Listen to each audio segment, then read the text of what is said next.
എന്നാലും ആദ്യം തന്നെ ഇതിനകത്തൊരു ഭാഗം ഒന്ന് കാണിച്ചേച്ച് ജസ്റ്റ് ഒന്ന് ഇതിനകത്ത് ഈ വ്യൂ കാണാൻ പറ്റുമെന്ന് എനിക്കറിയത്തില്ല. ജസ്റ്റ് ഇങ്ങനെ ഒന്ന് കാണിക്കുന്നേ ഉള്ളൂ. എങ്ങനെ അതിനകത്ത് വരുന്നത് ചിലപ്പോൾ റിട്ടേൺ തിരിഞ്ഞായിരിക്കും വരുന്നത്. ഐ എം സോറി, ഇതിങ്ങനെ വീഡിയോ കാണിക്കുമ്പോൾ അങ്ങനല്ലേ വരത്തുള്ളൂ. ഇതിനകത്ത് പറഞ്ഞിരിക്കുന്നത് പാസ്റ്റർ വത്സൻ എബ്രഹാം ഫേസ്ബുക്കിൽ 1 മണിക്കൂർ മുമ്പ് പോസ്റ്റ് ചെയ്തിരിക്കുകയാണ്.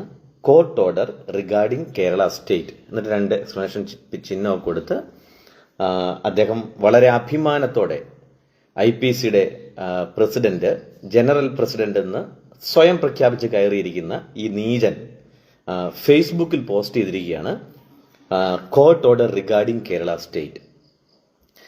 അപ്പം ഇനി ഇത് സംബന്ധിച്ച് കുറച്ച് കാര്യങ്ങൾ എനിക്ക് പറയാനുണ്ട്. എന്നാൽ നിങ്ങളൊന്ന് ചിന്തിച്ചു നോക്കണം.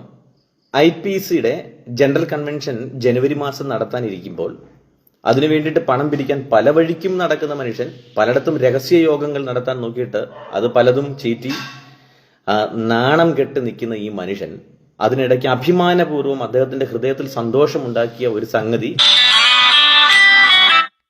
ഇവിടെ പോസ്റ്റ് ചെയ്തിരിക്കുകയാണ്. ആ പോസ്റ്റിംഗ് അതാണ് പറഞ്ഞിരിക്കുന്നത് court order regarding Kerala state എന്നുള്ളത്. അപ്പം വത്സൻ എബ്രഹാം ഈ പോസ്റ്റ് ചെയ്തിരിക്കുന്ന ഈ അത്ര സന്തോഷത്തോടെ അഭിമാനത്തോടെ ലോകത്തെ അറിയിക്കാൻ, നമ്മളൊക്കെ ഫേസ്ബുക്കിൽ കാര്യം പോസ്റ്റ് ചെയ്യുന്നതിനാ മറ്റുള്ളവർ കാണാൻ അറിയാൻ ഒക്കെയാണല്ലോ. ഇത്ര മഹത്വത്തോടെ മാന്യതയോടെ ഈ വത്സൻ എബ്രഹാം പോസ്റ്റ് ചെയ്തിരിക്കുന്ന ഈ പോസ്റ്റ് എന്താണ് അതിനകത്ത് പറഞ്ഞിരിക്കുന്നത്, അതിനകത്ത് എന്താണ് അദ്ദേഹത്തിന് സന്തോഷകരമായി തോന്നിയിരിക്കുന്നത്? അപ്പം ഒരു കാര്യം മനസ്സിലാക്കണം, ഇദ്ദേഹത്തെ പോലെ തന്നെ IPCയുടെ ഇന്നത്തെ ഹൈക്കോടതി വിധി സംബന്ധിച്ച് ഈ പോസ്റ്റ് ഇട്ടിരിക്കുന്ന വേറൊരു ഗ്രൂപ്പ് കൂടിയുണ്ട് ഫേസ്ബുക്കിൽ. അത് വേറെ ആരുമല്ല, അത് സകലരെയും തെറിവിളി കൊണ്ട് കണ്ണടപ്പിക്കാൻ പ്രത്യേകമായ ശേഷിയുള്ള MBFT എന്ന് പറയുന്ന തെറി ഗ്രൂപ്പ്, തെറി തിങ്കേഴ്സ് ഗ്രൂപ്പ്. എന്ത് പറഞ്ഞാലും തെറി. അത് അപ്പന് വിളിക്കണോ അമ്മയ്ക്ക് വിളിക്കണോ, പിന്നെ അവരുടെ വീട്ടിൽ നിരന്തരം അതിന്റെ അഡ്മിൻസ് ഉപയോഗിച്ചുകൊണ്ടിരിക്കുന്ന തെറി പൂരപ്പാട്ടുകൾ, അത് ഫേസ്ബുക്കിൽ ഒരു ഘോഷയാത്രയായി കൊണ്ടു നടക്കുന്ന ഈ തെറി തിങ്കേഴ്സും ഇതേ പോസ്റ്റ് ഇട്ടിട്ടുണ്ട്. അപ്പം ഞാനിത് പറയാൻ കാരണം, വത്സൻ എബ്രഹാം എന്ന് പറയുന്ന വ്യക്തി പോസ്റ്റ് ചെയ്തിരിക്കുന്ന ഈ പോസ്റ്റ് ഹൈക്കോടതിയുടെ ഓർഡർ എന്ന് പറഞ്ഞുകൊണ്ട് അത് ഹെഡിങ് കൊടുത്തിട്ടുണ്ട് court order regarding Kerala state എന്ന്. വളരെ അഭിമാനത്തോടെ ഇട്ടിരിക്കുകയാണ്. അതിനകത്തുള്ള കണ്ടന്റ് എന്താണെന്ന് ഞാൻ പറയാം. ഇദ്ദേഹവും ഇട്ടിട്ടുണ്ട്, അതേപോലെ തന്നെ MBFT തെറി തിങ്കേഴ്സും ഇട്ടിട്ടുണ്ട്. അപ്പം അവരുടെ ഉദ്ദേശവും വത്സൻ എബ്രഹാമിന്റെ ഉദ്ദേശവും എങ്ങനെ ഏകദേശം ഒരുമിച്ചിരിക്കുന്നു, ഏകദേശമല്ല എക്സാക്ട്ലി ഒരുമിച്ചിരിക്കുന്നു എന്നുള്ളത് ചിന്തിക്കണം. വത്സൻ ഏത് നിലയിലാണ് ദൈവസഭയ്ക്ക് വിരുദ്ധമായി ചിന്തിക്കുന്നത് എന്ന് മനസ്സിലാക്കാൻ വേണ്ടിയാണ്. ഇനി എന്താണ് ഈ ഓർഡർ, ഹൈക്കോടതി എന്നുള്ള ഓർഡർ, അത് വ്യക്തമാക്കാം. ഇദ്ദേഹം ഇത് അഭിമാനത്തോടെ ഇട്ടിരിക്കുന്ന ഭാഗം അതിനകത്തുനിന്ന് മറ്റുള്ളവർ, അതായത് MBFTക്കാർ വർണ്ണിച്ചപ്പോൾ പറഞ്ഞിരിക്കുന്നത് കേരള സ്റ്റേറ്റിന്റെ ഇലക്ഷൻ തടഞ്ഞുകൊണ്ട്, കേരള സ്റ്റേറ്റിന്റെ ഓഫീസ് ലോക്ക് ചെയ്തുകൊണ്ട്, ഈ രീതിയിലാണ് വത്സൻ എബ്രഹാമിനെ ന്യായീകരിക്കുന്ന കുറെ ഗ്രൂപ്പുകളും ഉണ്ട്. ആ ഗ്രൂപ്പുകളും, അതായത് വാട്സപ്പിലൊക്കെയുള്ള ഗ്രൂപ്പുകളുണ്ട്, ഈ ഗ്രൂപ്പുകളും എല്ലാം പറയുന്നത് സ്റ്റേറ്റ് ഓഫീസിന്റെ പ്രവർത്തനം തടഞ്ഞിരിക്കുന്നു, സ്റ്റേറ്റ് ഭാരവാഹികൾക്കെതിരെ ഓർഡർ ഉണ്ടായിരിക്കുന്നു, ഇതിനെ മൊത്തം ഹൈക്കോടതി മരവിപ്പിച്ചിരിക്കുന്നു, ഓഫീസ് പൂട്ടിയിരിക്കുന്നു. ഇതൊക്കെയാണ് ഇവരെന്ത് ചെയ്യുന്നത്, അവകാശവാദം ഉന്നയിക്കുന്നത്. ഹൈക്കോടതി ഇതിനകത്ത് ഇടപെട്ടിരിക്കുന്നത് ആ ഓർഡർ കൃത്യമായി വായിച്ചാൽ, ഞാനിപ്പോൾ അതൊരു കുറച്ചേറെ പേജുകളുള്ളതായതുകൊണ്ട് അതിനകത്തെ പ്രധാനപ്പെട്ട ചില ഭാഗങ്ങൾ മാത്രം ഒന്ന് വായിച്ചു പോകാം. നിങ്ങൾ അതൊന്ന് കേൾക്കുക. ഇദ്ദേഹം ഇട്ടിരിക്കുന്ന പോസ്റ്റുകളിൽ നിങ്ങൾക്കത് വായിക്കാം, എന്നാലും ഓടിച്ചു വന്നിട്ട് പറയാം. അതിന്റെ പ്രധാനപ്പെട്ട ഭാഗം 1, IA number 4 of 2025. This is an intellectuary application filed by a member of Indian Pentecostal Church who claims to be the secretary of the Kerala State Council. He states that he is still the secretary of the council as per the bylaw and hence he is necessary party in the appeal. The application is opposed by the appellants in the FAO by filing counter affidavit. ഇനി അതിന്റെ section തന്നെ point 2 പറയാണ്, heard the learned counsel of the applicants and the respondents in the IA, though there is serious dispute regarding circumstance of the case. Regarding the status of the petitioner as claimed by him, in the facts and circumstances of the case, I find that he can be impleaded and heard the appeal. Here, hence, the IA is allowed. അപ്പൊ 2025 IA number 4 IA allowed ചെയ്തെന്നാണ് ഇതിനകത്ത് എഴുതിയിരിക്കുന്നത്. എന്നാൽ ഈ post ചെയ്തിരിക്കുന്ന വത്സനോ ഈ post ചെയ്തിരിക്കുന്ന MBFT തെറി ഗുണ്ടകളോ ഈ IA എന്താണെന്ന് വ്യക്തമാക്കിയിട്ടില്ല. ഇത് സ്റ്റേറ്റ് IPCയുടെ ഉത്തരവാദിത്തപ്പെട്ടവർ അതിനകത്ത് കൃത്യമായി പറഞ്ഞിട്ടുണ്ട്. ഹീസ് സെക്രട്ടറി, അതേപോലെ തന്നെ ബൈലോ അനുസരിച്ച് തെരഞ്ഞെടുക്കപ്പെട്ടിരിക്കുന്നവർ എന്ന് പറഞ്ഞു കഴിഞ്ഞാൽ പാസ്റ്റർ ദാനിയേൽ കൊന്നു നിൽക്കുന്നതിൽ കൊടുത്തിരിക്കുന്ന IA കോടതി അലൗ ചെയ്തിരിക്കുന്നു എന്നുള്ളതാണ് ഇതിനകത്ത് ഒന്നാമത്തെ ഓർഡർ. ഇനി രണ്ടാമത്തേത് IA നമ്പർ 6 ഓഫ് 2025. ഇത് എവിടെ നിങ്ങൾക്ക് വായിക്കാം? വത്സൻ എബ്രഹാം എന്ന് പറയുന്ന IPCയുടെ നാണം കെട്ട പ്രസിഡന്റിന്റെ ഫേസ്ബുക്കിൽ നിങ്ങൾ പോയാൽ ഈ ഓർഡർ അവിടെ കിടപ്പുണ്ട്. ഇല്ല, എന്നോട് ചോദിച്ചാൽ ഞാൻ അയച്ചു തരാം. ഇനി IA നമ്പർ 6 ഓഫ് 2025 ആ IA കൊടുക്കാതെ നോട്ടീസ് അയക്കാൻ ഓർഡർ ഇട്ടിരിക്കും. ഞാൻ ഇത് ഫുള്ള് വായിക്കണ്ടല്ലോ. നോട്ടീസ് ഇടാന് അവർ കൊടുത്തിരിക്കുകയാണ്. അതാര് കൊടുത്തതാണ്?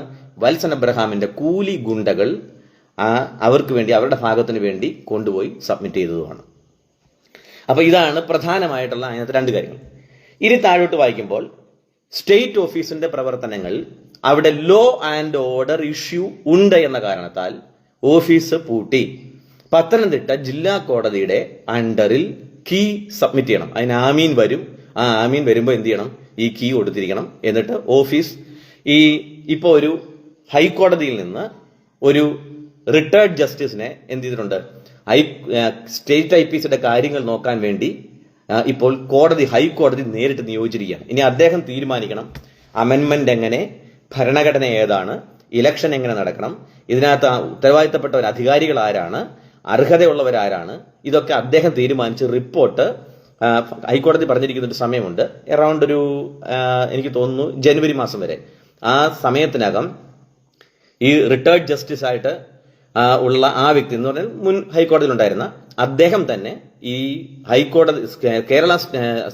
IPCയുടെ എല്ലാ കാര്യങ്ങളിനകത്തും റിപ്പോർട്ട് എന്ത് ചെയ്യണം? ഇനിയും ഈ പ്രത്യേകിച്ച് പെറ്റീഷൻ വന്നിരുന്നത് ആ റിപ്പോർട്ട് ഹൈക്കോടതിക്ക് കൊടുക്കണം. എന്നിട്ട് വേണം ഹൈക്കോടതിക്ക് തീരുമാനം എടുക്കുക. ചുരുക്കം പറഞ്ഞു കഴിഞ്ഞാൽ ഇപ്പോൾ IPCയുടെ അവസ്ഥ ഹൈക്കോടതിയിൽ നിന്ന് ഒരു ഉത്തരവാദിത്തപ്പെട്ട ഒരു വ്യക്തിയെ കോടതി തന്നെ നിയമിച്ചിരിക്കുകയാണ്.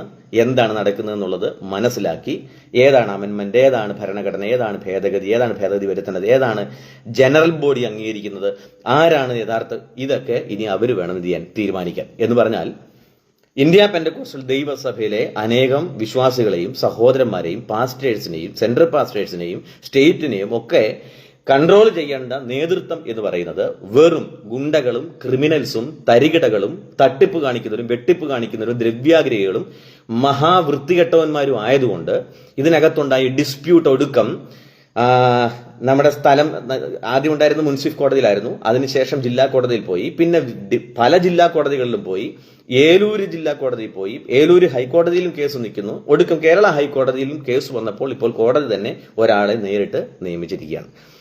ഈ ഓർഡർ കണ്ടപ്പം ഈ സ്റ്റേറ്റ് ഓഫീസ് പൂട്ടി. അതിന്റെ താക്കോല് ജില്ലാ കോടതി ഉണ്ടല്ലോ. അപ്പൊ തന്നെ വേറെ കാര്യം കൂടെ ഓർത്തണം. ജില്ലാ കോടതിയിൽ ഈ കേസുകൾ കഴിഞ്ഞ 2-3 കൊല്ലമായിട്ട് ഇവർ ഇങ്ങനെ കൊണ്ടുപോയി അവസാനം ഓർഡർ പറയുന്ന സമയം ആയപ്പോഴത്തേക്കും വത്സന്റെ ആളുകൾ ചെന്ന് ഹൈക്കോടതി പറഞ്ഞിരിക്കുകയാണ് ഈ IPCയുടെ വിഷയങ്ങൾ സംസാരിക്കാൻ എന്തില്ല, ഇവിടെ ജൂറിസ്ഡിക്ഷൻ ഇല്ല, ഇവർക്ക് കേരളത്തിലുള്ള കോടതികൾക്ക് അധികാരമില്ലെന്ന് പറഞ്ഞ് പത്തനംതിട്ട കോടതിയെ ഈ ഓർഡർ പറയുന്നതിൽ നിന്നും വിലക്കണം, അല്ലെങ്കിൽ അത് അവിടുന്ന് ഓർഡർ വരരുത് എന്ന് പറഞ്ഞുകൊണ്ട് ചെന്നെടുത്ത് ഇപ്പോൾ തിരിച്ച് ഹൈക്കോടതി നേരിട്ട് ഇതുവരെ എന്ത് ചെയ്തിരിക്കുകയാണ്? പത്തനംതിട്ട കോടതിയുടെ അണ്ടറിലേക്ക് എന്ത് ചെയ്തിരിക്കുകയാണ്? ഇതിന്റെ നടത്തിപ്പ്, ഇതിന്റെ കീ അടക്കം സബ്മിറ്റ് ചെയ്യാൻ ഹൈക്കോടതി പറഞ്ഞിരിക്കുകയുമാണ്. ഇതിനകത്ത് ഒരു കാര്യം വത്സൻ എബ്രഹാമിന് ഭയങ്കര സന്തോഷമായിട്ട് തോന്നി. ദാനിയേൽ കൊന്നു നിൽക്കുന്നതിൽ പാസ്റ്റർ കൊടുത്തിരിക്കുന്ന IA കോടതി അംഗീകരിച്ചിരിക്കുന്നു, IA സമ്മതിച്ചിരിക്കുന്നു, അല്ലെങ്കിൽ അലൗ ചെയ്തിരിക്കുന്നു എന്ന് പറയുന്നത് വത്സൻ ഒരിക്കലും സന്തോഷമുള്ള കാര്യമല്ല. വത്സന്റെ ശിങ്കിടികളായ ആളുകൾ കൊടുത്തിരിക്കുന്ന IA അംഗീകരിച്ചിട്ടില്ല, അതിന് നോട്ടീസ് പോയി വരണം എന്നുള്ളത് കൊണ്ട് അതും വത്സന് സന്തോഷം ഉണ്ടാകുന്ന കാര്യമല്ല. പിന്നെ വത്സന് സന്തോഷമുണ്ടായ കാര്യം എന്താണ്? ഇതാണ്, കേരള സ്റ്റേറ്റ് ഓഫീസ് പൂട്ടി, താക്കോല് കോടതിയുടെ അണ്ടറിലായി, അവിടെ ഇനി പ്രവർത്തനം നടക്കുകയില്ല. ഇനിയിപ്പോ അവര് പ്രവർത്തിക്കേണ്ട, വത്സന്റെ ഗുണ്ടകളായിട്ടുള്ള കള്ള ഹഡ്കോക്കുമാരും പ്രവർത്തിക്കേണ്ട, ഇവരാരും പ്രവർത്തിക്കേണ്ട, താക്കോല് കോടതിയുടെ അണ്ടറിലായി. ഇപ്പൊ ഇത് എന്ത് ചെയ്തിരിക്കുന്നു? ബ്ലോക്ക് ചെയ്തിരിക്കുന്നു. എന്നുവരെ ജനുവരി, എനിക്ക് എൻ്റെ ഊഹം ഇതിനകത്ത് കറക്റ്റ് ഡേറ്റ് എനിക്ക് തോന്നുന്നു 26 ജനുവരി വരെയാണെന്ന് തോന്നുന്നു. ഇതിനിടയ്ക്ക് വേണം എന്ത് ചെയ്യാൻ, കൺവെൻഷൻ നടക്കാൻ. എന്ന് പറഞ്ഞാൽ കേരള സ്റ്റേറ്റിന്റെ പ്രവർത്തനങ്ങളെ മുടിച്ച്, കേരള സ്റ്റേറ്റിന്റെ പ്രവർത്തനങ്ങൾ തടഞ്ഞ്, കേരള സ്റ്റേറ്റ് ഓഫീസ് പൂട്ടിയിട്ട് അതിനകത്തെ വസ്തുവകകൾ വത്സന്റെ ഗുണ്ടകളെ കൊണ്ട് കൊള്ളയടിച്ച്, ഇതിനകത്തൊരു കാര്യം പ്രത്യേകം പറയുന്നുണ്ട്, ലോ ആൻഡ് ഓർഡർ ഇഷ്യൂ ഉള്ളത് കൊണ്ടാണ് ഇങ്ങനെ ഒരു കോടതിക്ക് അണ്ടറിലേക്ക് സ്റ്റേറ്റ് ഓഫീസ് പോകുന്നത്. എന്ന് പറഞ്ഞാൽ കേരള സ്റ്റേറ്റ് IPCയെ കുര്യനും ഗുണ്ടകളും കൂടെ ചേർന്നുണ്ടാക്കിയ ലോ ആൻഡ് ഓർഡർ പ്രോബ്ലം നിലനിൽക്കെ ഇവർ കൊണ്ടുകൊടുത്തിരിക്കുന്ന കോടതിയിൽ നിന്ന് ജില്ലാ കോടതിയിലേക്ക് ഇതിന്റെ കീ അടക്കം മാറണം. അതേപോലെ തന്നെ മറ്റൊരു ഹൈക്കോടതി എന്നുള്ള ഒരു വ്യക്തിയെ നിയോഗിച്ചുകൊണ്ട് കോടതി ഉത്തരവിടുമ്പോൾ അതിനകത്ത് വത്സൻ എബ്രഹാമിന് ഭയങ്കര സന്തോഷമാണ്. സ്റ്റേറ്റ് ഓഫീസ് പൂട്ടിയില്ലേ? ഇവിടെ നിലനിൽക്കുന്ന ഭരണഘടന അനുസരിച്ച് തെരഞ്ഞെടുക്കപ്പെട്ടിരിക്കുന്ന നേതൃത്വം, അവരെ പടിയടച്ച് പിണ്ണം വെക്കാൻ കഴിഞ്ഞു, അല്ലെങ്കിൽ പൂട്ടി എന്ന സന്തോഷത്തിൽ വത്സൻ എബ്രഹാം ഒരു നാണവും മാനവുമില്ലാതെ MBFT തെറിയന്മാരുടെ ആ തറ ലെവലിലോട്ട് പോയി അവർ കാണിച്ചിരിക്കുന്ന പരിപാടിയാണ്. നിങ്ങൾ കാണണം, അദ്ദേഹം ഒരു നാണവുമില്ലാതെ ഇദ്ദേഹം ഫേസ്ബുക്കിൽ പോസ്റ്റ് ഇട്ടിരിക്കുകയാണ്. Court order regarding Kerala state പൂട്ടിയതിനകത്ത് ജനറൽ പ്രസിഡന്റ് സന്തോഷിക്കുകയാണ്. ഇപ്പൊ വന്നിരിക്കുന്ന റിസീവർ അല്ല, ചിലപ്പോൾ ഒരു പക്ഷെ നാളെ റിസീവർ ഭരണത്തിലേക്ക് IPC വന്നേക്കാം. അപ്പൊ നിങ്ങൾ ചിന്തിക്കും, അയ്യോ അങ്ങനെ സംഭവിക്കും. ഇതിനു മുമ്പും വന്നിട്ടുണ്ട്. വത്സന്റെ വല്യപ്പൻ്റെ ഇരുന്ന കാലത്ത് ഇതുപോലെ കുത്തിത്തിരിപ്പുണ്ടാക്കി, പ്രശ്നമുണ്ടാക്കി, ഭിന്നത ഉണ്ടാക്കി, പല രണ്ട് നേതൃത്വമായി അതിനകത്ത് പലരെയും പുറത്താക്കാൻ ശ്രമിച്ചു, പലരും അതിനെതിരെ പോയി, ഒടുക്കം റിസീവർ ഭരണത്തിലേക്ക് പോയിട്ടുണ്ട്. എനിക്ക് തോന്നുന്നു 1953 ശേഷമുള്ള ഭിന്നത കാലഘട്ടത്തിന് ശേഷമാണ് അന്ന് റിസീവർ ഭരണത്തിലേക്ക് IPC പോകുന്നത്. ഇനിയും അങ്ങനെ ഒന്നുകൂടെ പോയാലൊന്നും പേടിക്കാനൊന്നുമില്ല. പാരമ്പര്യം അല്ലെങ്കിൽ അങ്ങനെ പറയാം, ജനുസിന്റെ ഗുണം അത് ആവർത്തിക്കപ്പെടുന്നു എന്ന് വേണം ചിന്തിക്കാൻ. അപ്പൊ വല്യപ്പച്ചൻ പണ്ട് കാലത്ത് എന്ത് ചെയ്തിരുന്നു, IPC റിസീവർ ഭരണത്തിലേക്ക് വലിച്ചഴച്ച് നശിപ്പിച്ച് നാറ്റിച്ച് കൊണ്ടുപോയിട്ടുണ്ട്. ഇനി അതുപോലെ തന്നെ കൊച്ചുമോനും കൊണ്ടുപോയിക്കൊണ്ടിരിക്കുകയാണ്. ഇതിനിടയ്ക്കുള്ള ചരിത്രം പറയാതിരിക്കുന്നതാണ് നല്ലത്, പബ്ലിക്കിൽ പറയാതിരിക്കുകയാണ് നല്ലത്. എന്നിട്ട് ഇനിയും നമ്മളെ പോലുള്ളവർ ഇത് പബ്ലിക്കിൽ പറയുന്നു എന്നുള്ളവർ കരയുന്ന, മോങ്ങുന്ന ഒരുപാട് വോയിസുകളും എഴുത്തുകളും ഭയങ്കര ഭക്തന്മാരുടെയൊക്കെ നമുക്ക് വരാറുണ്ട്. അതിൻ്റെ ഇടയ്ക്ക് ഞാനൊന്ന് ചൂണ്ടിക്കാണിച്ചോട്ടെ, കേരള സ്റ്റേറ്റ് IPC പൂട്ടിയതിനകത്ത് ഇത്രയും സന്തോഷം വത്സൻ എബ്രഹാമിന് തോന്നാൻ. അപ്പൊ തന്നെ ഇതിനകത്തൊരു കാര്യം ഓർക്കണം, ഇതിനകത്ത് IA-4 എന്താന്ന് പറയുന്നില്ല, IA-6 എന്താണെന്ന് പറയുന്നില്ല, ഇതിന്റെ നടപടികൾ എന്താണെന്ന് പറയുന്നില്ല. അവിടെ ഭരണം എന്ന് പറയുന്നത്, അതായത് ഇതിന്റെ ഉത്തരവാദിത്തപ്പെട്ട കാര്യങ്ങൾ ഇവർക്ക് പരാജയമായതുകൊണ്ടും ഈ സഭയ്ക്കകത്തെ പ്രശ്നം ഇവരെ കൊണ്ട് പരിഹരിക്കാൻ കഴിയുന്നില്ല എന്ന കാരണത്താലും ഇവിടെ ഹൈക്കോടതിക്ക് തന്നെ വേറൊരു റിട്ടയർഡ് ജസ്റ്റിസിനെ IPCയുടെ കാര്യങ്ങൾ, ഇപ്പോൾ ഉള്ള ഡിസ്പ്യൂട്ടിനകത്ത് കാര്യങ്ങൾ തീരുമാനിക്കാൻ വെക്കേണ്ടി വന്നു എന്ന ഇദ്ദേഹത്തിന്റെ, വത്സൻ എബ്രഹാമിന്റെ ഭരണ പരാജയം എന്താണെന്ന് പോലും അദ്ദേഹം എന്ത് ചെയ്യുന്നില്ല, വ്യക്തമാക്കുന്നില്ല. നാണവും മാനവും ഇല്ലാതെ കേരള സ്റ്റേറ്റ് പൂട്ടി എന്ന സന്തോഷത്തിൽ ഓടിക്കൊണ്ടുവന്ന് എന്തിരിക്കുക, പോസ്റ്റ് ഇട്ടേക്കുക, court order regarding Kerala state. ഒരല്പം നാണമുണ്ട്. ഇയാൾ വേണം ഇനി കൺവെൻഷൻ നടത്താൻ. ഇയാളാണ് ഇനിയും ഒന്നുകൂടെ പറയാം, ഇവർക്ക് വേണ്ടി കുറെ മാന്യന്മാർ അവിടെ ഇനി പ്രസംഗ വീരന്മാരായിട്ട് വരും. ഇദ്ദേഹത്തിന് വേണ്ടി ന്യായീകരണ തൊഴിലാളികളായിട്ട് നടക്കുന്ന കുറെ ആളുകൾ ഇനി അതിന്റെ കൂട്ടത്തിൽ ഇന്ന് വരെ ഇപ്പം കേരളത്തിൽ IPCയിൽ ഒരുപാട് പ്രസംഗ വീരന്മാരുണ്ട്. ഞാൻ നല്ല പ്രസംഗങ്ങളെന്ന് കാണുകയും കേൾക്കുകയൊക്കെ ചെയ്യുന്ന ഒത്തിരി പേരുണ്ട്. അവരൊക്കെ ഇന്ന് വരെ ഈ നടക്കുന്ന കൊള്ളരുതായ്മയ്ക്കെതിരെ, ഈ ഭിന്നതയ്ക്കെതിരെ, ഈ രാഷ്ട്രീയ വടംവലികൾക്കെതിരെ, ഈ നെറികേടുകൾക്കെതിരെ വിശ്വാസികളെയും ശുശ്രൂഷകരെയും 13 സഭയൊക്കെ ഒരുമിച്ച് പുറത്താക്കാൻ ശ്രമിക്കുക എന്ന് പറഞ്ഞു കഴിഞ്ഞാൽ എന്തുവാന്ന് ആലോചിക്കുക. അപ്പൊ അത്രയ്ക്ക് നാണവും മാനവും ഇല്ലാത്ത ഈ വൃത്തികേട് കാണുമ്പോൾ ഇതിനെതിരെ ഒന്നും പ്രതികരിക്കാത്ത മാന്യന്മാർ ഇനിയും പലരും കൺവെൻഷന്റെ സമയത്ത് തലപൊക്കി വരും. അപ്പം നിങ്ങൾ തിരിച്ചറിയുക. ഇനിയും കഴിഞ്ഞ ദിവസങ്ങളിൽ ഞാനൊരു കാര്യം ഇട്ടതിനോട് ബന്ധത്തിൽ എനിക്ക് വന്ന ചില ക്വസ്റ്റ്യൻ സംബന്ധിച്ച് ഒരു 4-5 കാര്യം കൊണ്ടൊന്ന് പറഞ്ഞേച്ച് അങ്ങ് നിർത്താം. എന്താണ് IPCയിലെ യഥാർത്ഥ പ്രശ്നം? ഈ സംബന്ധിച്ച് യാതൊരു ബോധമില്ലാത്ത കുറെ ആളുകളാണ് ഈ വത്സനെ ന്യായീകരിച്ചുകൊണ്ട് നടക്കുന്നത്. അവരുടെ അറിവിലേക്ക് വേണ്ടി മാത്രം പറയുക. ഒന്നാമത്തെ കാര്യം, IPC ജനറൽ ബോഡി കൂടിയ വിധം. 2022 നടന്ന സംഭവം എല്ലാവർക്കും അറിയാം. അന്ന് ജനറൽ ബോഡി കൂടിയത്, ജനറൽ ബോഡി പാസ്സാക്കാത്ത കാര്യങ്ങൾ എഴുതി ചേർത്ത് കൊണ്ടുപോയി ഏലൂർ രജിസ്ട്രാറെ തെറ്റിദ്ധരിപ്പിക്കാൻ ശ്രമിച്ചു വത്സൻ എബ്രഹാം. ആ ഏലൂർ രജിസ്ട്രാർക്ക് വിശ്വാസികളായിട്ടുള്ള ആളുകൾ പരാതി കൊടുക്കുകയും അവിടെ ചെന്ന് കാര്യം അവതരിപ്പിക്കുകയും ഇവിടെ നടന്ന ജനറൽ ബോഡിയുടെ രീതികളുടെ വിഷ്വൽസ് അവിടെ സബ്മിറ്റ് ചെയ്യുമ്പോൾ അവിടെ പെറ്റീഷൻ ചെന്നപ്പോൾ ഏലൂർ രജിസ്ട്രാർ അവിടുന്ന് ഒരു കത്ത് മെമ്മോ തിരിച്ചയച്ചു. നിങ്ങൾ നിയമപ്രകാരമല്ല ഇത് കൂടിയിരിക്കുന്നത്. അപ്പം ആ കാര്യങ്ങൾ ഇത് വെച്ചിട്ട് തിരിച്ച് വത്സൻ അബ്രഹാം ഒരു ഭീഷണി വീഡിയോ സന്ദേശം IPCയിലെ ആളുകൾക്കിടയിലേക്ക് നൽകി. രജിസ്ട്രാർക്ക് ഇതിനകത്ത് യാതൊരു അധികാരവുമില്ല, കൂടുതൽ കളിച്ച രജിസ്ട്രാറുടെ ജോലി ഇയാൾ കളയുമെന്ന് പറഞ്ഞ്. എന്ത് ഹീനമായിട്ടുള്ള കാര്യമാണ് ആലോചിച്ചു. ഇയാളുടെ കൊള്ളയടിക്ക് കൂട്ടുനിന്നില്ലെങ്കിൽ രജിസ്ട്രാറുടെ ജോലി കളയും എന്ന് പറയാൻ നാണമില്ലാത്തവനാണ് ആര്? ഈ പറയുന്ന IPCയിലെ ഇപ്പോഴത്തെ സ്വയംഭൂ കള്ള പ്രസിഡന്റ് എന്ന് നിങ്ങൾ മനസ്സിലാക്കണം. ഇനി അതുകൂടാതെ ജനറൽ ബോഡിന് ശേഷം ആ ജനറൽ ബോഡിയിൽ കൂടിയ അവർ തീരുമാനിച്ചതേ അല്ലാത്ത ഒരു ഭരണഘടനയുടെ പേരും പറഞ്ഞുകൊണ്ട് അവർ പിന്നെ ഇലക്ഷൻ നടത്തി. ആ ഇലക്ഷൻ നടത്തിയപ്പോൾ വത്സൻ അബ്രഹാമിന്റെ കൂലി വാങ്ങിച്ചുകൊണ്ടിരിക്കുന്ന അദ്ദേഹത്തിന്റെ IBC എന്ന് പറയുന്ന തട്ടിപ്പ് പ്രസ്ഥാനത്തിലെ, ഞാൻ അങ്ങനെ പറയത്തുള്ളൂ, തട്ടിപ്പ് പ്രസ്ഥാനമാണ്. അതായത് അമേരിക്കയിൽ നിന്നും വിദേശ രാജ്യങ്ങളിൽ നിന്നും പിരിക്കുന്ന പണം മിസ്യൂസ് ചെയ്യാൻ വേണ്ടി, ആളുകളെ പറ്റിക്കാൻ വേണ്ടി ഉണ്ടാക്കിയിരിക്കുന്ന അനേകം പെട്ടി സംഘടനകൾ ഒന്നാണ് IBC. അതുപോലെ PBC ഉണ്ട്, ഡാർജിലിംഗ് ബൈബിൾ കോളേജ് ഉണ്ട്, പിന്നെ ഇന്ത്യ ക്രിസ്ത്യൻ അസംബ്ലി ഉണ്ട്, പിന്നെ അതുകൂടാതെ ഇന്ത്യ ഗോസ്പൽ ഔട്ട്റീച്ച് ഉണ്ട്. ഇങ്ങനെ പലതരത്തിലുള്ള പെട്ടി സംഘടനകൾ പലതുണ്ട്. അതിനകത്ത് പലതിലും പല FCRAയും ഉണ്ട്. ഈ സംഘടനകൾ വെച്ചുകൊണ്ട് കളിക്കുന്ന ആള് ഈ IBCയിൽ ജോലി ചെയ്യുന്ന കൂലിത്തൊഴിലാളികളെ കുറിച്ച് കമ്മീഷനാക്കി സ്വയം പ്രഖ്യാപിച്ച് ഇദ്ദേഹം അങ്ങ് പ്രസിഡന്റായി. അതിനെതിരെയും ഡിസ്പ്യൂട്ട് വന്നു, കേസ് വന്നു. ഈ കേസുകളൊക്കെയാണ് കോടതിയിൽ നടന്നുകൊണ്ടിരിക്കുന്നത്. രണ്ടാമത്തെ കാര്യം, കൗൺസിൽ അംഗങ്ങളെ, ഈ ജനറൽ കൗൺസിലേക്ക് ഓരോ സ്റ്റേറ്റിൽ നിന്നും അവിടുത്തെ വിശ്വാസികൾ തിരഞ്ഞെടുത്ത കൗൺസിൽ അംഗങ്ങളുണ്ട്. ആ കൗൺസിൽ അംഗങ്ങളെ വത്സൻ അബ്രഹാം അദ്ദേഹത്തിന്റെ കൊള്ളരുതായ്മയ്ക്ക് കൂട്ടു നിൽക്കാത്തവരെ എല്ലാം അങ്ങ് പുറത്താക്കി വെച്ച് വത്സൻ അബ്രഹാമിന്റെ കൊള്ളരുതായ്മയ്ക്ക് കൂട്ടു നിൽക്കും എന്ന് ഉറപ്പുള്ള, തിരുവല്ലേ കൂടെ ഒക്കെ പക്ക ക്രിമിനൽ നടക്കുന്ന ഗുണ്ട, അതായത് തെറിയും വിളിച്ച് ആഭാസ പന്നിപ്പാട്ടും പാടി നടക്കുന്ന വൃത്തികെട്ടവന്മാരെയൊക്കെ പിടിച്ച് അവരെ ഈ കുമ്പനാട് അങ്ങ് ഹൈജാക്ക് ചെയ്യാൻ വേണ്ടി ഈ ഗുണ്ടകളെ പിടിച്ച് ജനറൽ കൗൺസിലേക്ക് വെച്ചു. IPCയുടെ ജനറൽ കൗൺസിലിൽ ഇരിക്കുന്ന ആളുകൾക്ക് മാന്യത എന്നുണ്ടെങ്കിൽ ഇമാതിരി ആഭാസന്മാരുടെ കൂട്ടത്തിൽ ഇരിക്കാൻ പാടില്ല.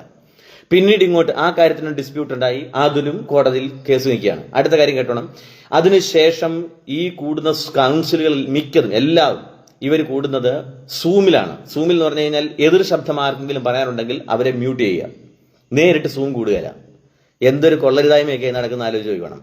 ഇനി അത് കഴിഞ്ഞ് വെച്ച് പിന്നെ പാൻ കാർഡ് ഭീഷണി. ഇയാളുടെ കൊള്ളരുതായ്മയ്ക്ക് കൂട്ടു നിൽക്കാത്ത സെൻറ്ററുകളെയും സ്റ്റേറ്റുകളെയും ഒക്കെ IPCയുടെ ജനറലിൽ നിന്നുള്ള പാൻ കാർഡ് തരത്തില്ലെന്ന് പറഞ്ഞുകൊണ്ട് അവരെ ഭീഷണിപ്പെടുത്തി തങ്ങളുടെ വരുതിക്കാക്കുക. എന്ന് പറഞ്ഞാൽ അവർക്ക് കിട്ടാവുന്ന എന്തെങ്കിലും സഹായം, ചർച്ചകൾ നിലനിൽക്കേണ്ട അവരുടെ പ്രവർത്തനങ്ങൾ നിലനിൽക്കേണ്ടതിന് പലയിടത്തു നിന്നും കിട്ടുന്ന ഹെൽപ്പ് അതില്ലാതാക്കാൻ വേണ്ടി പാൻ കാർഡിന്റെ ഭീഷണി. ഇതൊക്കെയാണോ ഒരു നേതാവ് കാണിക്കേണ്ട മാതൃക എന്ന് പറയുന്നത്? കൗൺസിൽ അംഗങ്ങളെ വെട്ടിനിരത്തുക, തെറി വിളിച്ച് നടക്കുന്നവരെയും ഗുണ്ടകളെയും പിടിച്ച് കൗൺസിലിൽ ഇരുത്തുക, പാൻ കാർഡ് തരത്തിലെന്ന് പറഞ്ഞ് ഭീഷണിപ്പെടുത്തുക, സപ്പോർട്ട് നഷ്ടപ്പെടുത്തുക. എന്നിട്ട് ഇനി അതും പോട്ടെ, ഈ പിടിച്ചു വച്ചിരിക്കുന്ന ആഭാസന്മാരുടെ അവരുടെ ഇടയിൽ പ്രശ്നം ഉണ്ടാക്കാൻ പറഞ്ഞു വിടുക, പ്രശ്നം പരിഹരിക്കാൻ ശ്രമിക്കുക, ഓർഡിനേഷൻ, ഈ തെറിയും വിളിച്ച് നടക്കുന്നവരെ കൊണ്ട് ഓർഡിനേഷൻ കൊടുപ്പിക്കുക. ഇതൊക്കെയാണോ ഒരു പ്രസ്ഥാനത്തിന്റെ നേതാവ് കാണിക്കേണ്ടത്? എന്തൊരു നെറികേട. ഇനി അതെല്ലാം കഴിഞ്ഞ ഈ പാൻ കാർഡ് ഭീഷണിയും കഴിഞ്ഞ അതിനകത്ത് വീഴത്തില്ലെന്ന് കണ്ടപ്പോഴാണ് കേരള സ്റ്റേറ്റ് IPCയുടെ അക്കൗണ്ടുകൾ പോയി ബാങ്കിൽ പരാതി കൊടുത്ത് ഫ്രീസ് ചെയ്തു.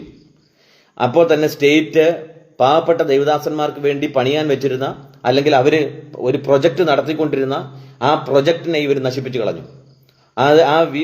അതായത് PM ഫിലിപ്പച്ചായൻ കൊടുത്ത സ്ഥലത്ത് കുറച്ച് ഫ്ളാറ്റുകൾ പാവം പിടിച്ച ദൈവദാസന്മാർക്ക് വേണ്ടി കേരള സ്റ്റേറ്റ് IPC നേരിട്ട് പണിതുകൊണ്ടിരിക്കുകയായിരുന്നു. അത് ഇല്ലാതാക്കാൻ ഈ പറഞ്ഞ നീചന്മാർ കളിച്ചു. ഇവർ 100ാം കൺവെൻഷന്റെ സമയത്ത് 100 കോടി, 105 വീട്, വിധവകൾക്ക് സഹായം, ഇങ്ങനെയെല്ലാം പറഞ്ഞുകൊണ്ട് ഭയങ്കര പദ്ധതികൾ കൊട്ടിഘോഷിച്ച് ലോകം മുഴുവൻ നടന്ന് നാണമില്ലാതെ ഇയാൾ പിരിച്ചു. പിരിക്കുമ്പോൾ തന്നെ ഒന്ന് ഓർക്കണം, IPCക്ക് FCRA ഇല്ല. ഇത് മുഴുവൻ ഇയാൾ പിരിച്ച് അയാളുടെ അണ്ണാക്കിലിട്ട് വിഴുങ്ങിയതല്ലാതെ വത്സൻ അബ്രഹാം എന്ന് പറയുന്ന ഈ നീചൻ 10 പൈസയുടെ സഹായം IPCയിലെ ഒരാൾക്കും ചെയ്തിട്ടില്ല. കുറെ കോടികൾ, കുറെ ലക്ഷങ്ങൾ കൊണ്ടുപോയിട്ട് എന്താ പറയുന്നത്, കുറെ കോടതികളിലും വക്കീലന്മാർക്കും പിന്നെ അല്ലാതെ കുറെ ഉദ്യോഗസ്ഥന്മാർക്കും എല്ലാം വലിച്ചു വാരി എറിഞ്ഞ് പ്രസ്ഥാനത്തെ നശിപ്പിക്കാൻ പറ്റാവുന്നതിന്റെ മാക്സിമം ചെയ്തു എന്നുള്ളതല്ലാതെ പ്രസ്ഥാനത്തിനൊന്നും ചെയ്തില്ല. അടുത്തത്, ഈ കഴിഞ്ഞ കുറച്ച് ദിവസങ്ങളായിട്ട് നിങ്ങൾ കണ്ടുകൊണ്ടിരിക്കുന്ന കൊള്ളയടി, ഗുണ്ടായിസം, തെറിവിളി. അവിടെ ചെന്നവരോടൊക്കെ പറയുകയാണ്, നീ എന്തെങ്കിലും കേസ് കൊണ്ടുകൊടുത്തു. കേരള സ്റ്റേറ്റ് IPC കുത്തി തുറന്ന് അതിനകത്തെ മുഴുവൻ സാധനങ്ങളും കൊണ്ടുപോയി കഴിഞ്ഞിട്ട് ഇതിനെ പോലീസിനെ വിളിച്ച് കേസ് എടുക്കണമെന്ന് പറഞ്ഞ ആളോട് പറയാം, നിന്നെ ഞങ്ങൾ 4 പെണ്ണ് കേസിൽ കൊടുക്കും, 4 പെണ്ണുങ്ങളെ നിനക്കെതിരെ നിർത്തും. ഇതൊക്കെയാണ് ഇവന്മാരുടെ ഭീഷണി. പിന്നെ തെറിവിളി. ഈ തോന്നിവാസമൊക്കെ കാണിച്ചേച്ച് ഇനിയാണ് ഇവന്മാർ ജനറൽ കൺവെൻഷൻ നടത്താൻ പോകുന്നത്. അതുകൊണ്ട് ഞാൻ കഴിഞ്ഞ ദിവസം IPSലെ വിശ്വാസികൾ ശ്രദ്ധിക്കുക എന്ന് പറഞ്ഞിട്ട് ചില കാര്യങ്ങളൊന്നും എഴുതിയിട്ടായിരുന്നു. അതിനകത്ത് എനിക്ക് ഒന്ന് രണ്ട് കാര്യങ്ങൾ ഈ വിശ്വാസികളായിട്ട് കേൾക്കുന്നവരോട് മാത്രം ഒന്ന് പറഞ്ഞിട്ട് ഞാൻ നിർത്താം. ഈ IPSലെ സഭകൾ കൊണ്ട് നടക്കുന്ന ആളുകൾ ആരെങ്കിലും ഉണ്ടെങ്കിൽ നിങ്ങൾ എത്രയും പെട്ടെന്ന് നിങ്ങളുടെ സഭകൾ സെപ്പറേറ്റ് ആയിട്ട് രജിസ്റ്റർ ചെയ്യണം. എന്നിട്ട് നിങ്ങൾ സെപ്പറേറ്റ് പാൻ കാർഡ് എടുക്കണം. നിങ്ങൾ സെപ്പറേറ്റ് അക്കൗണ്ട് കീപ്പ് ചെയ്യണം. നിങ്ങൾ സെപ്പറേറ്റ് നിങ്ങളുടെ മിനിറ്റ്സ് ബുക്കും മറ്റു കാര്യങ്ങളെല്ലാം കീപ്പ് ചെയ്യുന്നത് പോലെ എല്ലാ രേഖകളും കീപ്പ് ചെയ്യണം. കാരണം ഇന്ത്യ പെന്തക്കോസ്റ്റൽ ദൈവസഭയുടെ ആ കുമ്പനാട്ട് കാണുന്ന ലാൻഡിൽ മിക്കതും വിവിധ ലാൻഡ് ബോർഡിന്റെ അടക്കം നടപടി വന്ന് കിടക്കുകയാണ്. K. എബ്രഹാം ഫൗണ്ടേഷനിനകത്തോട്ട് ഇതെല്ലാം കൂടെ കൊണ്ടുപോയി അവരുടെ ആസ്തിയായിട്ട് ലയിപ്പിച്ചത് കാരണം ആ ആസ്ഥാനം തന്നെ പോയി കിടക്കുകയാണ്. അങ്ങനെയാണെങ്കിൽ IPCയുമായിട്ട് ചേർന്ന് നിൽക്കുന്ന പ്രസ്ഥാനങ്ങൾ അല്ലെങ്കിൽ കൊച്ചു കൊച്ചു സഭകൾ ഈ പറയുന്ന കാര്യം നിങ്ങൾ ഇപ്പൊ വിലക്കെടുക്കത്തില്ല. ഞാൻ ഒരു 4 കൊല്ലം മുമ്പ് പറഞ്ഞ കാര്യങ്ങളാണ് ഇപ്പം IPCക്കകത്ത് നടന്നുകൊണ്ടിരിക്കുന്നത്. ഇന്ന് ഞാൻ ഈ പറയുന്ന കാര്യം ലോക്കൽ സഭകളായിട്ടുള്ള ആളുകൾ മനസ്സിലാക്കിയില്ലെങ്കിൽ നാളുകളിൽ നിങ്ങൾ ഇന്ന് ഈ പറയുന്ന കാര്യം നാളെ നിങ്ങൾക്ക് ഓർക്കേണ്ടി വരും. അല്ലെങ്കിൽ ഞാൻ അന്നത്തെ കാര്യത്തിൽ അവസരം ഉണ്ടായാലും ഓർപ്പിക്കാം. അതായത് നിങ്ങളുടെ ലോക്കൽ സഭകൾ അതിന്റെ രേഖകൾ, ആധാരങ്ങൾ, അതേപോലെ പാൻ കാർഡ്, അക്കൗണ്ട് എല്ലാ കാര്യങ്ങളും നിങ്ങൾ നിങ്ങളുടേതായിട്ട് സെപ്പറേറ്റ് ചെയ്ത് സൂക്ഷിച്ചില്ലെങ്കിൽ ഈ കൊള്ളക്കാരിതൊന്നും വെച്ചേക്കത്തില്ല, എല്ലാം കൂടെ വലിക്കൊണ്ട് പോകും.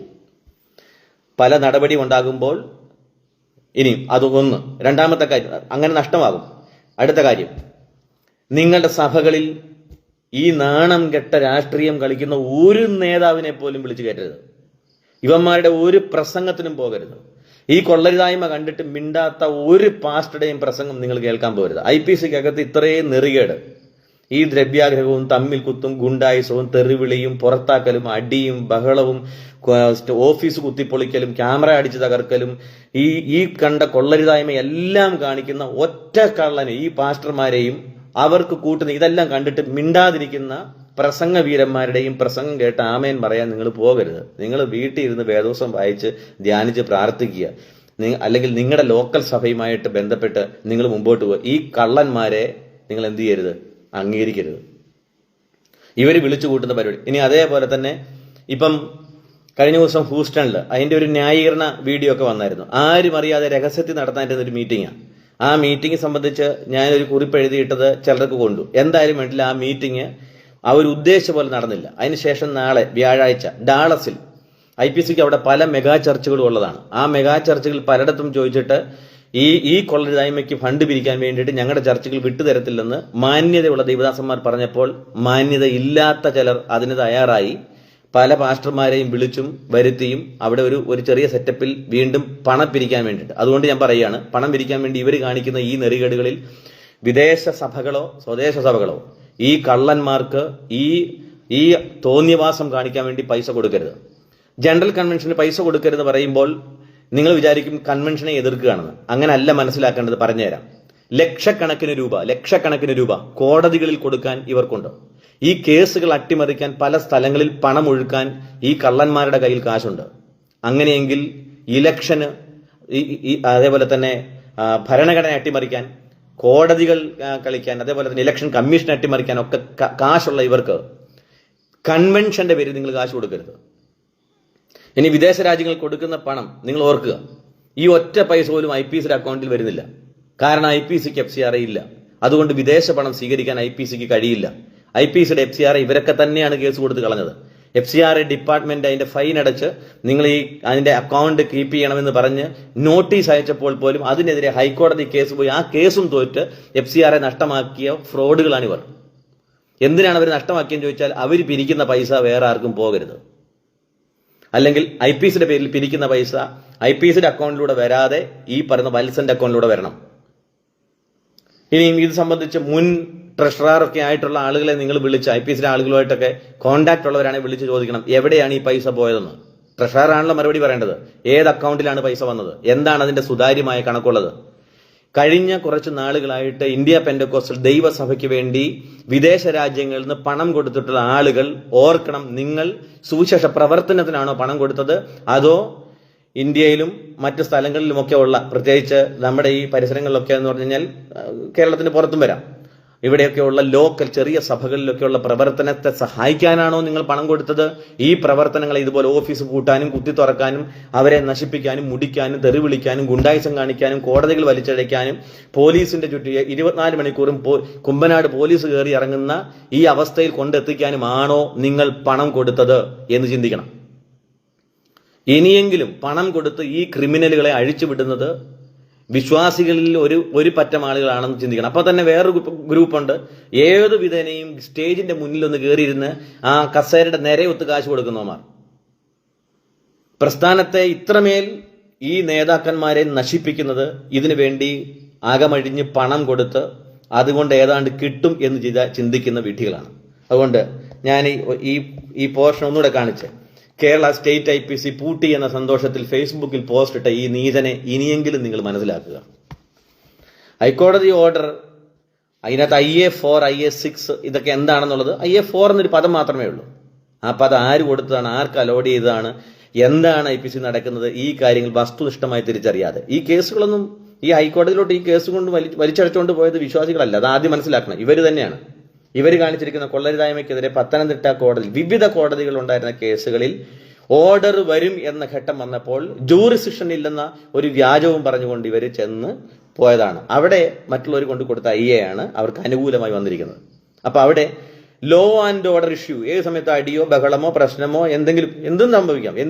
അങ്ങനത്തെ സിറ്റുവേഷൻ കുമ്പനാട് നിൽക്കുന്നതുകൊണ്ട് ഇത് പൂട്ടിയിടണം, താക്കോൽ പത്തനംതിട്ട ജില്ലാ കോടതിയുടെ അണ്ടറിൽ വരണം എന്ന് കോടതി ഓർഡർ ഇട്ടപ്പോൾ അതിന്റെ സന്തോഷത്തിൽ പോസ്റ്റ് ഇടാൻ ഇന്ത്യ പെന്തക്കോസ്റ്റൽ ദൈവസഭയുടെ പ്രസിഡന്റിന് യാതൊരു നാണവും മാനവും ഇല്ലായിരുന്നു എന്ന കാര്യം ഇവനെ കൊണ്ട് കൺവെൻഷൻ നടത്താൻ കാശ് കൊടുക്കുന്ന ആളുകൾ ഇനി ചിന്തിക്കണം. അത്രയൊന്ന് പറയാൻ വേണ്ടിയിട്ടാണ് ഞാൻ ഈ ലൈവിൽ വന്നത്. അപ്പം ഞാൻ നിർത്തുകയാണ്.